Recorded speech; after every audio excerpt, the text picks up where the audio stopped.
So dear students, आज हम बात करेंगे चैप्टर 2 की, force and the law of motion. आज हम इसका पहला लेक्चर लेंगे। इसमें हम बात करेंगे बेटा अबाउट फोर्स की, फोर्स क्या है और फोर्स क्या क्या चीजें कर सकता है। तो आइए सबसे पहले हम इसके बारे में जानते हैं कि फोर्स क्या होता है और फोर्स क्या क्या चीजें कर सकता है। ठीक है, that is our second chapter और आज हम उसका पहला लेक्चर लेते हैं। ओके, आइए देखते हैं बेटा। तो अगर मैं सिंपली बात करूंगा फोर्स की, व्हाट इज फोर्स, तो सिंपली हम लोग कहते हैं a push and a pull is called force. देखिएगा यहाँ पे लिखा है अ पुश और pull on a body is called force. Generally हम फोर्स को इतना ही कहते हैं, लेकिन फोर्स एक्चुअल में क्या होता है? फोर्स एक ऐसा फैक्टर होता है जो कि बहुत सारी चीजें करने के लिए रिस्पॉन्सिबल होता है, जिसे हम जनरली लैंग्वेज में पुश एंड पुल कहते हैं। देखिएगा आगे क्या कह रहा है, forces are used in our everyday action like pushing, pulling, lifting, stretching, twisting and the pressing. तो ये सारे के सारे action under the push and pull आते हैं बेटा। ठीक है, ये सारे के सारे action lifting, stretching, twisting and pressing, ये भी पुश एंड पुल के अंदर आते हैं और इसको हम लोग क्या कहते हैं बेटा? फोर्स। और हम अपनी एवरीडे लाइफ में इसका यूज करते हैं। ठीक है, तो अगर किसी बॉडी पर फोर्स हम अप्लाई भी करते हैं या उसे पुश या पुल करते हैं, तो क्या क्या चीजें इफेक्ट हो सकती हैं फोर्स की वजह से? फोर्स क्या क्या इफेक्ट जनरेट करता है? देखिए क्या कह रहा है, a force can not be seen, देख तो नहीं सकते, but a force can be जज only by the effect which it can produce in various body around us. इसके इफेक्ट हम देख नहीं सकते हैं, लेकिन इसके इफेक्ट से हम कह सकते हैं कि हाँ फोर्स होगा। तो एक फोर्स क्या कह रहा है, a force can move a stationary body. एक स्टेशनरी बॉडी का मतलब बेटा रेस्ट की बॉडी, रेस्ट की बॉडी में मोशन जनरेट कर सकता है force. A force can stop a moving body, same as move करने वाली बॉडी को क्या कर सकता है? रोक सकता है, उस पर फोर्स अप्लाई करेगा और बॉडी रुक जाएगी। अ force can change the speed of a moving body, किसी मूविंग बॉडी की स्पीड को चेंज कर सकता है, यानी कि कोई बहुत ज्यादा हाई स्पीड की बॉडी है, उस पर फोर्स लगा के उसकी स्पीड को स्लो डाउन किया जा सकता है। कोई बॉडी स्लो स्पीड में है, उस पर फोर्स अप्लाई करके हम उसे स्पीड को इंक्रीज कर सकते हैं। तो फोर्स से हम उसकी स्पीड को चेंज कर सकते हैं।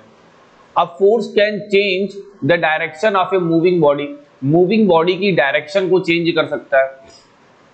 ठीक है, कोई भी बॉडी किसी पर्टिकुलर डायरेक्शन में मूव कर रही है और हम फोर्स अप्लाई करेंगे तो ये उसकी डायरेक्शन को भी चेंज कर सकता है। जस्ट लाइक क्रिकेट में देखिए क्या होता है, बॉलर बॉलिंग करता है, लेकिन जब बैट्समैन अपना फोर्स लगाता है और बॉल को हिट करता है तो बॉल की डायरेक्शन चेंज हो जाती है। ठीक है, अब force can change the shape of a body, किसी भी बॉडी का शेप को चेंज करने के लिए हम फोर्स को अप्लाई करते हैं। अभी नॉर्मली आप एक बॉटल ले लीजिए, बॉटल को ऐसे क्रश करिए, बॉटल का शेप चेंज हो जाएगा।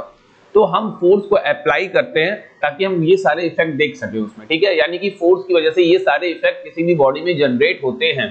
ठीक है, किसी बॉडी, कोई स्टेशनरी बॉडी मूव हो सकती है, मूविंग बॉडी रुक सकती है, डायरेक्शन चेंज हो सकती है, शेप चेंज हो सकती है, स्पीड चेंज हो सकती है। ये सारी चीजें इफेक्ट है किसके? फोर्स के इफेक्ट है। ठीक है, तो हम फोर्स से ये सारी चीजें हो सकती हैं।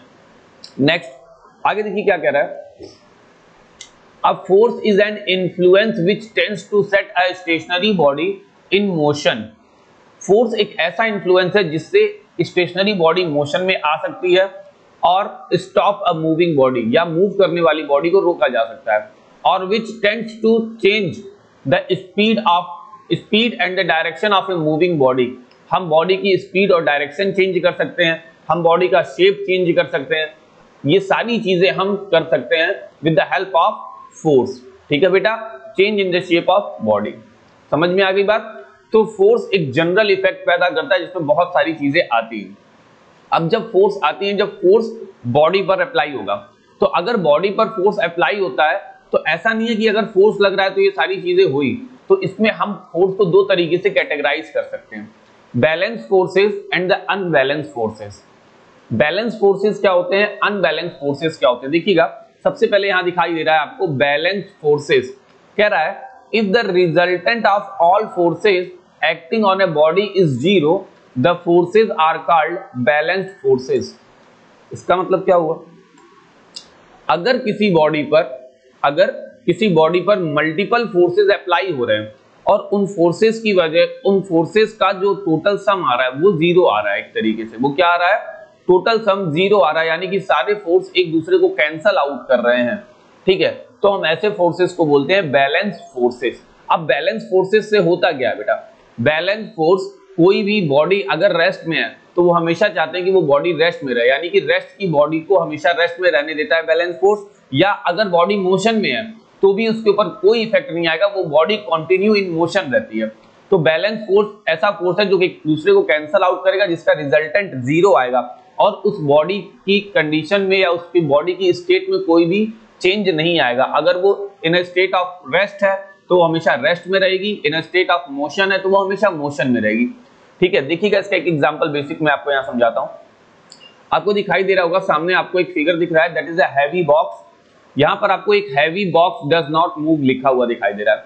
अब हम देखते हैं यहाँ पर फोर्सेस क्या क्या लगते हैं। देखिएगा, इस बॉक्स का बेटा एक वेट होता है, बॉक्स का एक मास होगा, एक्सेलरेशन ड्यू टू ग्रेविटी की वजह से बॉक्स का एक वेट होगा और वो वेट नीचे की डायरेक्शन में काम करेगा, डाउनवर्ड डायरेक्शन में काम करेगा। सो यहाँ पर जो W होगा बेटा ये आएगा mg, और W बॉडी का जो वेट होता है वो बॉडी का अप्लाइड फोर्स होता है, यानी कि यहाँ पर एक फोर्स डाउनवर्ड डायरेक्शन में आ गया।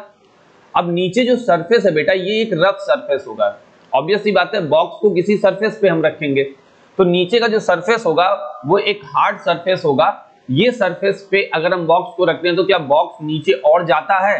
नहीं जाता है, वो केवल फोर्स अप्लाई करता है उस सरफेस के ऊपर। तो इसका मतलब अगर बॉक्स नीचे नहीं जा रहा है तो वो सरफेस भी बॉक्स के ऊपर अपोजिट डायरेक्शन में एक फोर्स लगा रहा होगा जो कि अपवर्ड डायरेक्शन में होगा, और इस अपवर्ड डायरेक्शन के फोर्स को हम लोग कहते हैं बेटा नॉर्मल फोर्स।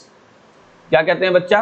Normal force. यहाँ पे ये आ गया नॉर्मल फोर्स, यानी कि जब कोई बॉडी किसी सरफेस, हार्ड सरफेस पे रखी होती है और वो नीचे उसका वेट काम करता है तो उसके अपोजिट जो फोर्स अप्लाई होता है that is called normal force. ये अपवर्ड डायरेक्शन में अप्लाइड होता है। ठीक है, अच्छा ये तो ठीक है। इसके बाद देखो यहाँ लिखा रहा है फोर्स ऑफ पुश। अब हम इसको इस तरफ से ढकेल रहे हैं, यहाँ पर एक फोर्स अप्लाई कर रहे हैं ढकेलने के लिए, लेकिन ये बॉडी मूव नहीं कर रही है, हम फोर्स तो अप्लाई कर रहे हैं लेकिन हम इसमें डिस्प्लेसमेंट नहीं ला पा रहे हैं, यानी कि ये बॉडी मोशन में नहीं आ रही है। क्यों नहीं आ रही है?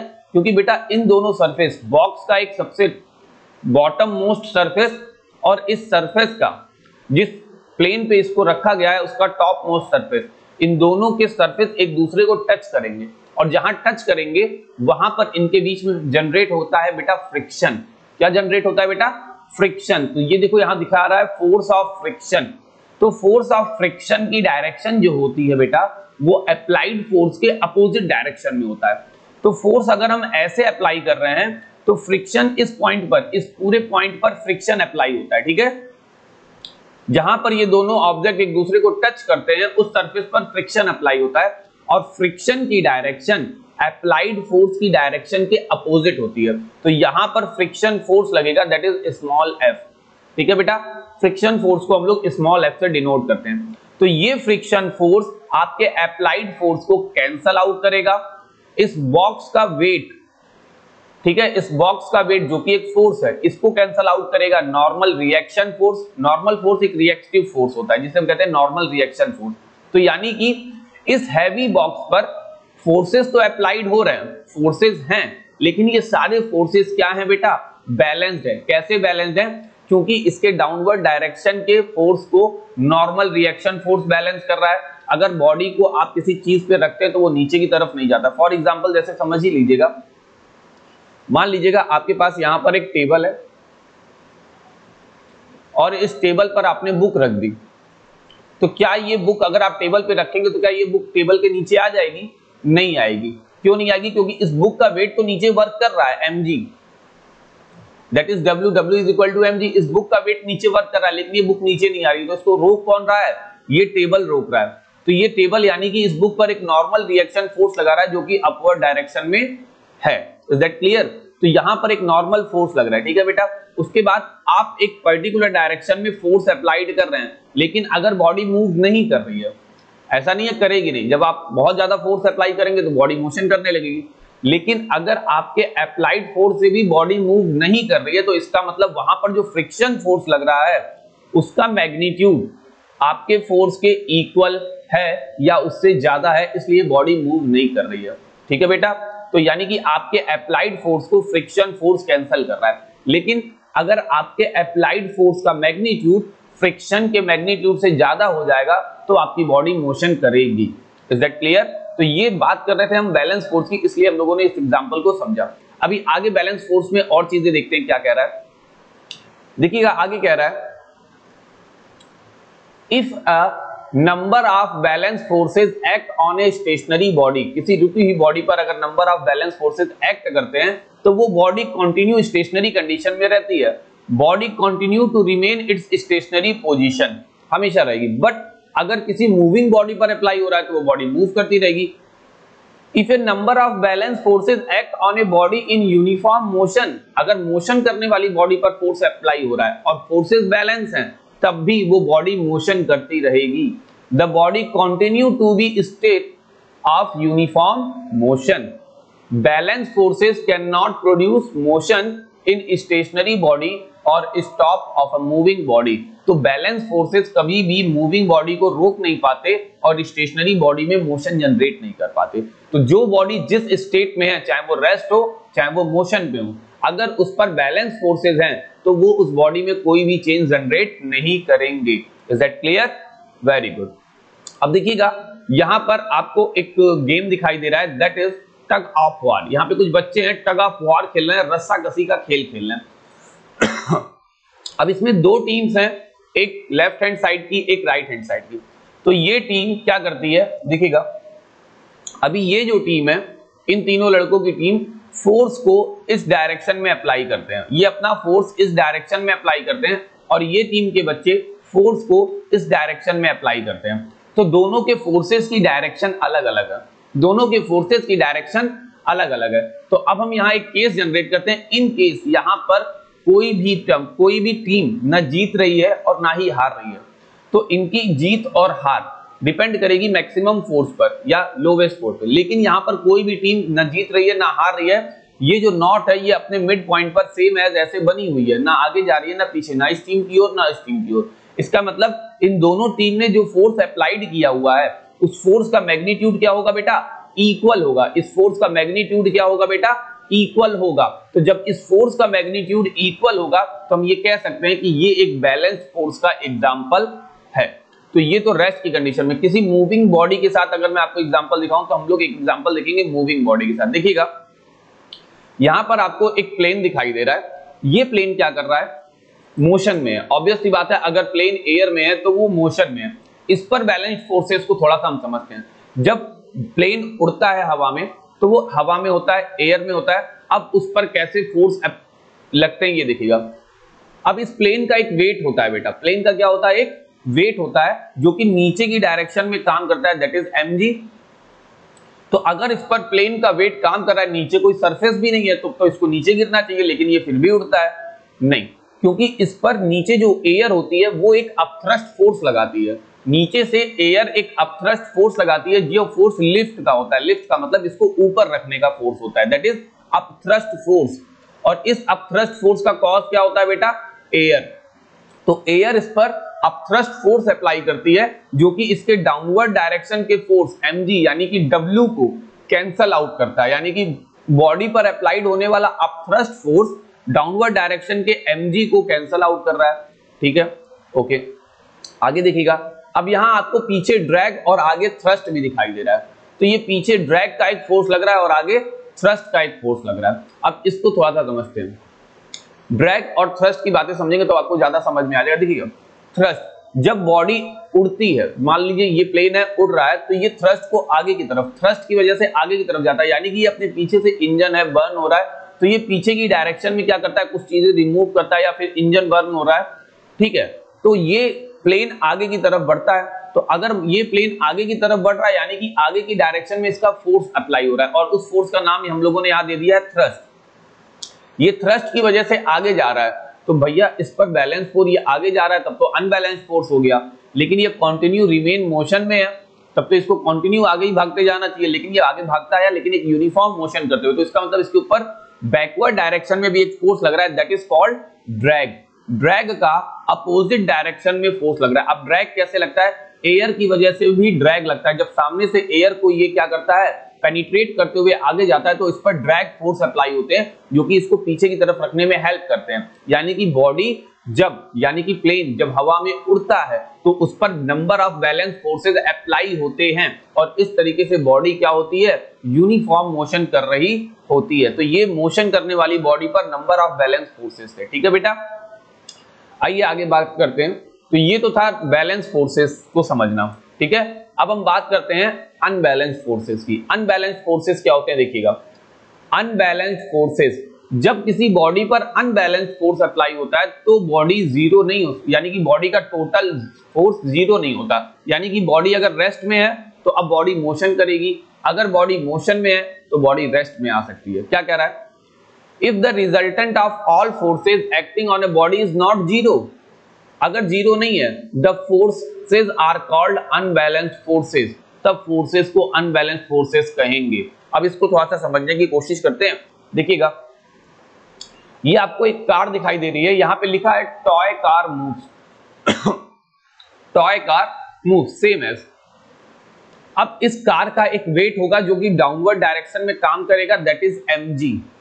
ठीक है बेटा, ये कार का वेट डाउनवर्ड डायरेक्शन में काम कर रहा है, दैट इज mg। तो कार किसी सरफेस पे होगी तो सरफेस उस पर एक नॉर्मल रिएक्शन फोर्स लगाएगा। ठीक है, तो ये दोनों तो बैलेंस रहेंगे क्योंकि कार जमीन के अंदर जाएगी नहीं और हवा में उड़ेगी नहीं, तो ये दोनों तो क्या हो गए बेटा, बैलेंस हो गए। लेकिन अगर ये बैलेंस है तो ऊपर नीचे का मोशन नहीं हुआ। तो आगे पीछे का देखते हैं।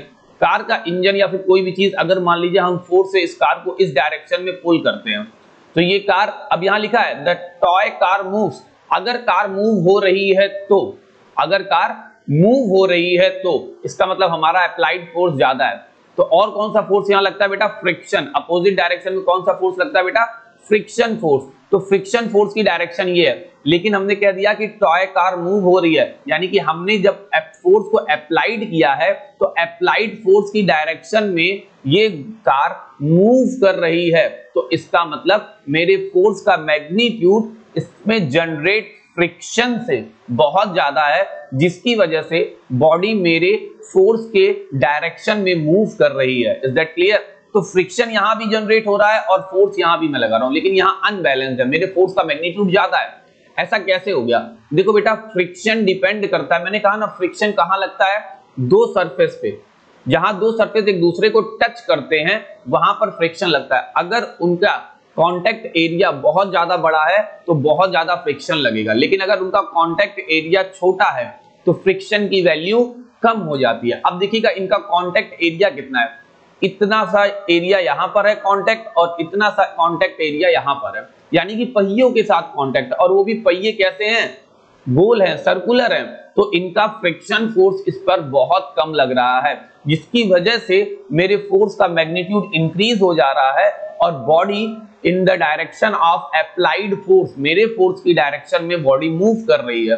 तो ये एक अनबैलेंस फोर्स का एग्जांपल है, यानी कि मेरे फोर्स का मैग्नीट्यूड जब फ्रिक्शन फोर्स से ज्यादा हो जा रहा है तो ये अनबैलेंस हो जा रहा है। हालांकि नॉर्मल और वेट ये दोनों एक दूसरे को काउंटर बैलेंस कर रहे हैं, लेकिन force and the friction force balance नहीं कर रहे हैं। इसका मतलब जब बॉडी अनबैलेंस फोर्स के रिजल्टेंट में होती है तो बॉडी में मोशन जनरेट हो सकता है या मोशन करने वाली बॉडी को रोका जा सकता है। Is that clear?